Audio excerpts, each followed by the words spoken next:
Welcome to the chaos sector. We return to the matrix. Truth is something a lot of people can't take. It stings, it makes you question your views, and it makes you question the people you associate yourself with. What is this all about? Bad news travels fast, we see, because Hughes has responded to our previous episode. Well, not really. He has placed a copyright strike on that episode, as we assumed he would do, as it damages his reputation. And not like everyone else, he knows the chaos is like piercing needles through his eyes. Don't worry, we're not going to use any more of your material. We'll just address it, and everyone can just go check the material out for themselves to see how ridiculous it is. Well, we'll use a screenshot of the animation where Dylan is peeking out of her door. We even enhanced it, gives more clarity to the setting. I think this is better than your version. Anywho, nobody wanted to be a part of his stream. They were not too eager to engage because he was trying to attack the chaos. Keyword, trying. We're definitely not exempt from being challenged or even criticized, but when your audience is not engaging with you, it's probably a sign that they know the chaos is right, meaning they have nothing to add to your stream. He called the chaos the lunatic sector in his 2-hour stream response. We threw attacks his way, sure. But this is because we know the character of this person. Someone asked if he would use his animation skills to present the more accurate depiction of the scenario in the home. Quote, "Why can't Hughes use his graphic skills to portray what likely did happen rather than promoting the same old framing of Brian Kohberger?" Unquote. We responded, quote, "The chaos is convinced he's a government operative who has been helping cover up crimes for a very long time. If you read the description of his channel, it says he reconstructs crime scenes.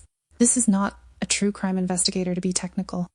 Meaning he doesn't really care about investigating the information, the evidence, the nuances, the oddities, any of that. His job is to simply regurgitate what has already been reported on in a visual representation. No insight, no intuitive analysis, nothing. Now let me first say that reconstructing a crime scene is a part of being a true crime investigator. We were a bit agitated, and to be honest, that is actually a great asset in the true crime community. But in the wrong hands, it could be detrimental. Yet he called the chaos a lunatic and screenshot this post. So, well, we'll screenshot the video which he responded. It's titled Lunatic Sector Kohberger Case. Now we left a few comments, because it was flat out bonkers at how he pretended he was stupid, attempting to gaslight his audience. Quote, "In your animation you have Madison fighting back, yet you're claiming she was asleep." Unquote. Quote, "The gaslighting in this video is so bad, it's actually impressive at how he's trying to convince himself." Unquote. In this stream, he is pretending as if he doesn't understand certain points. Nobody really engaged in the stream because despite supporting him, they viewed our content, and regardless of their opinion, they will admit that the chaos has shown the dedication in our investigation. And it's hard to jump on the bandwagon of chaos slandering when our analysis of your previous episode they actually agree with. And throughout the stream, he showed frustration with his chat, because there were some who did show optimism. He responded in his typical manner, calling his supporters idiots and such. Heck, he even was agitated that those individuals viewed the chaos. "Oh, why are you guys even viewing that troll's channel? Don't come over here, blah blah blah." Now let's briefly address the issue regarding Madison. In this video, he is reading the transcript of our episode. Reading is fundamental, my friends, just, Anywho, he claims that Skeletor and Dateline got this information from an inside source. And why would he question that source? He even asked his chat would they question the inside source. This is an attempt at gaslighting. Yet that inside source that claims Kohberger stalked Madison is coming from guess who? Kaylee's family. Not law enforcement, not a private investigator, not a detective, not the FBI. It is the family of one of the victims, who took a screenshot of an account that was never verified as Kohberger's account. Okay, so that's the first issue, which was the main point of that episode. We basically challenged Hughes to justify what had been claimed from Skeletor and Dateline NBC. You're providing a, quote, reconstructive scene of the crime based on the narrative presented. Hughes claims he didn't use that narrative, and his animation was based on his own theory of what happened. Oh yeah, how convenient. Nevertheless, you're still presenting the same scenario and narrative they pushed. Madison was the target, and Xana had gone upstairs. Neither one of these claims were ever reported as a fact in the case, nor was any of this information in Dylan's affidavit, which is the sole person who has provided the so-called eyewitness accounts. Another point we challenged him with. Hughes claims that there wasn't any screaming in the home, refuting our claims. Now, how can you prove that there weren't any screams? In his so-called rebuttal, he dismisses the alternate scenario from Dylan, where she thought that there was a party going on upstairs. In that scenario, Dylan actually interacted with her housemates by yelling from her room that she was trying to sleep. "Oh, Hughes, do you not remember that report? Let's help him out a bit. Surely you were aware of this article by News Nation." Quote, "A survivor of the University of Idaho killings allegedly thought the noise resulted from partying, asked the victims to quiet down, and mistook the killer as a guest," a source exclusively told News Nation. Here we go with these sources again, right? The source spoke directly with surviving roommate Dylan Mortensen, who allegedly yelled about the noises heard during the killings because she mistook it for partying. Mortensen allegedly first heard noises around 4 a.m. She opened her door and yelled, quote, "Calm down, you're being loud, and I'm trying to sleep," unquote. She then closed her door and locked it, according to the source. Later in the night, Mortensen heard more loud noises, so she opened her door. She saw the killer walking down the hall, but she wasn't frightened. She assumed he was a guest of the other roommates. They're partying, according to the source, unquote. It's not speculation. It's not something true crime investigators have drummed up. This is actually what Dylan told a source. So which scenario are you supposed to believe, Mr. Hughes? One where she didn't hear anything, because, well, based on your narrative, the victims didn't scream. Or a scenario where Dylan heard noises. Keep in mind she heard, quote, "loud noises." Oh, let me guess. You discredit this information because it conflicts with her affidavit, which you use as credible witness accounts against Koberger, right? According to this version of her witness accounts, Dylan didn't think much of Koberger. She assumed he was a typical partygoer. On a side note, you claim that Koberger came to the home at a time where there wouldn't be partying, right? Well, based on Dylan's accounts here, it seems those housemates party as late as 4 a.m. in the morning. Yet is this credible to you? Oh, well, it wasn't in her affidavit, so it's not credible, you would say. But you see, that's the whole point. This is the same person providing a different account. Now he asked, how does screams being heard translate to exculpatory evidence? Oh boy, I guess we have to break it down to him. I don't have the patience to do it. Someone please help him out here. To be fair, we're more cerebral in our approach to investigating. So, we shouldn't expect someone who doesn't really dig deep into the psychology of a crime to put the pieces together quickly. It's okay, we have no problem in explaining it. The reason screams being heard is exculpatory to Koberger is because this would prove that Dylan heard screaming. Now do you see the direction that's going? You should see it, but let's keep going. On a side note, Hughes was triggered in his rebuttal stream. You know what? Let me mention another side note, which is actually a main note. Hughes claims the dog didn't start barking until the alleged Koberger had left the home, approximately around 4:17 a.m. Now, can I ask you a question, Mr. Hughes? Please respond to this question. Can you explain to your audience more so than anyone else, if the dog started barking around 4:17 a.m., then what woke Dylan up around 4 a.m.? We left a comment, of course, quote, "The dog barked when the attacks were happening. Dylan was awakened by the dog barking, remember?" Unquote. Yep, like to see you wiggle your way out of that jimmy of a situation. If you claim Murphy didn't start barking until after Koberger had left the home, then you are changing Dylan's accounts in her affidavit. Well, to be fair, it needs to be. But from your perspective, which you accept that affidavit as evidence, you're simultaneously contradicting it. What in the... If Dylan wasn't awakened by Murphy barking, as she assumed Kaylee was playing with him, then what was she awakened to? Oh, that's right, I get it now.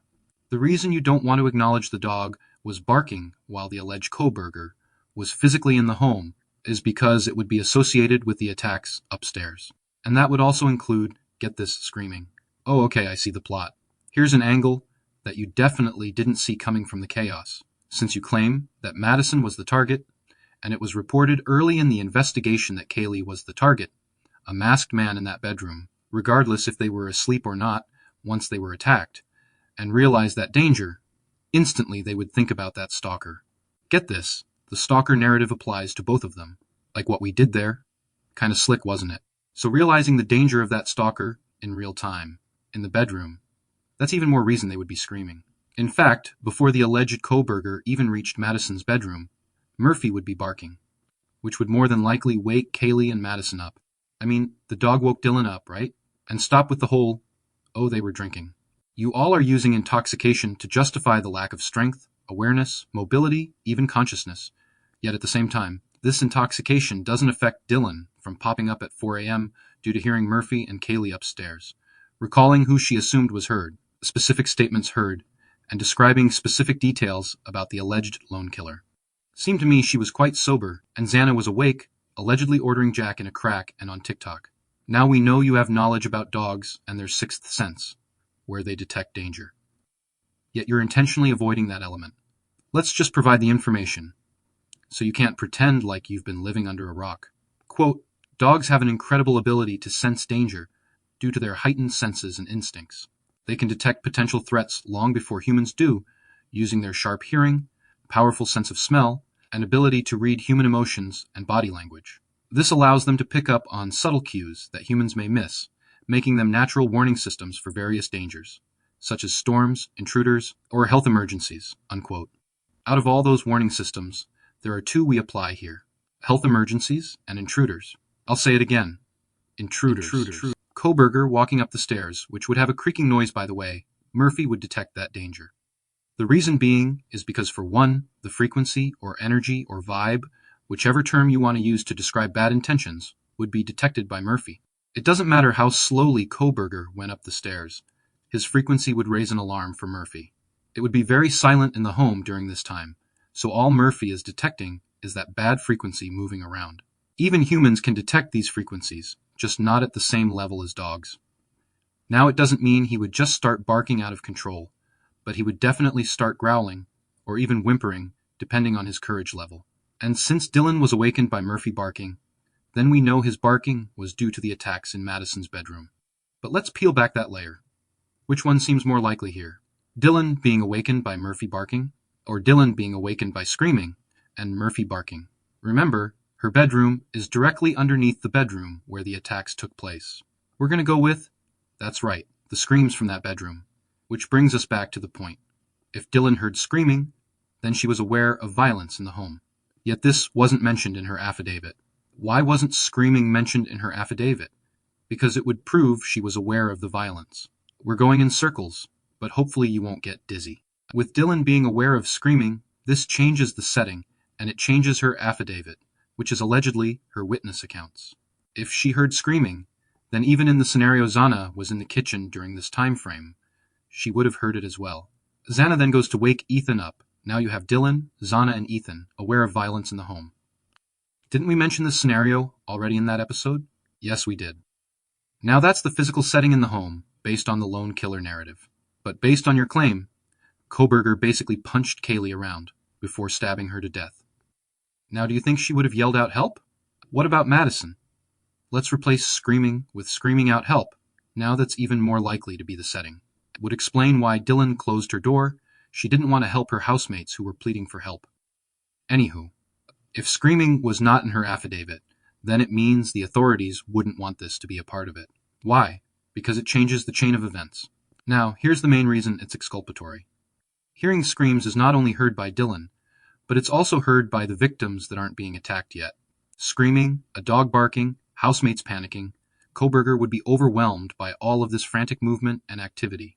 Hence, he would more than likely be outnumbered by simply hysteria alone.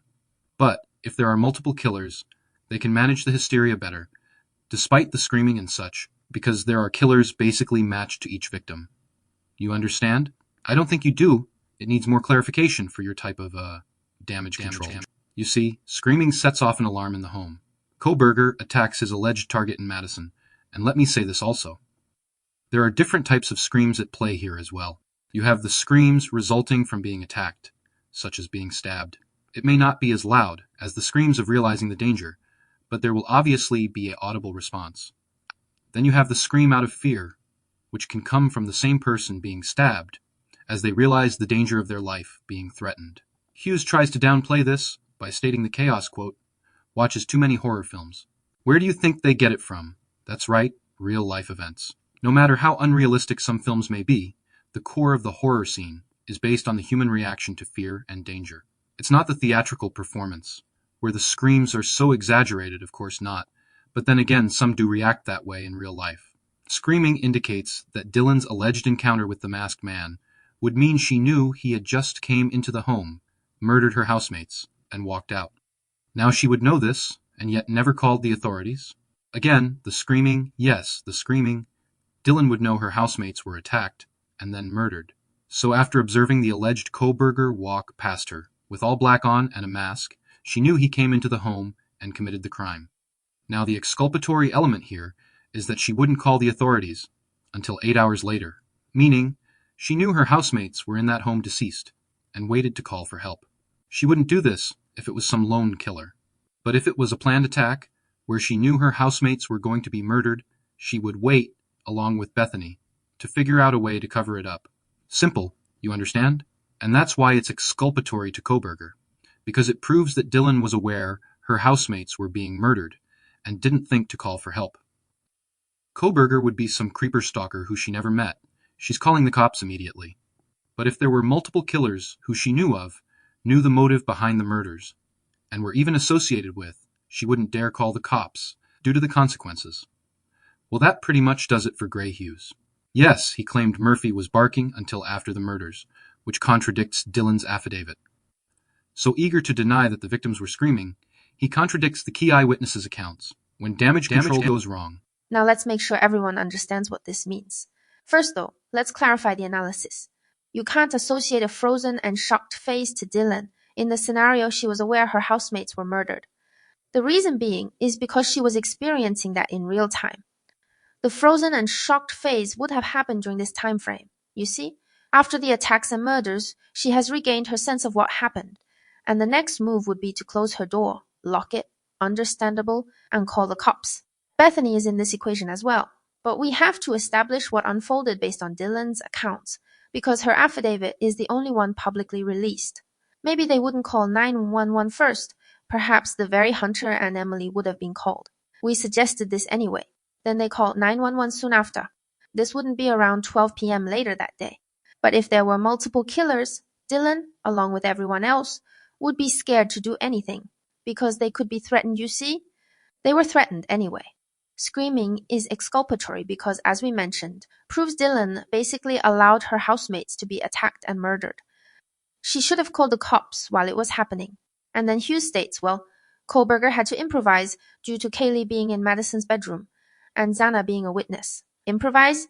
He states that Kaylee and Ethan weren't supposed to be there. Based on what? Based on who? Are you suggesting that Koberger knew Kaylee had moved out and that Ethan didn't stay there? Now, how would he know if they actually didn't stay there? Unless he would have insider information about that household. You see, every point we made, he tried to rationalize everything. Like the point about so-called carving Ethan's legs after he had slashed his throat.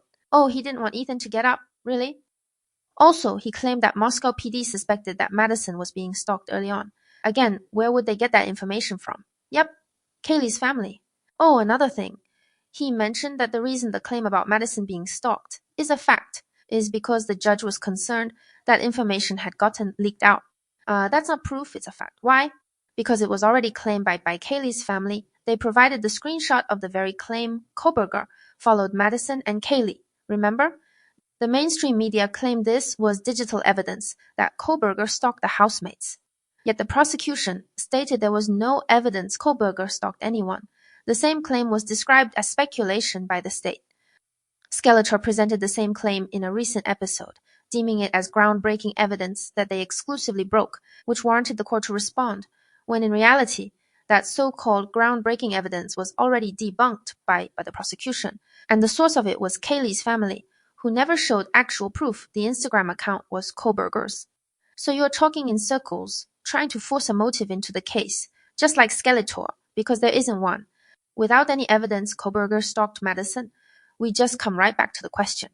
If there isn't a motive, then what would direct Koberger to a home where he has no connection to anyone in that home? The only thing that is linking him to the home is his DNA, and that definitely will be challenged in trial. There is more from that stream, yet this is enough. You do a decent job with your reconstructive crime scenes, but it really looks bad when your reenactments are nothing more than damage control. What a waste. This is the chaos sector.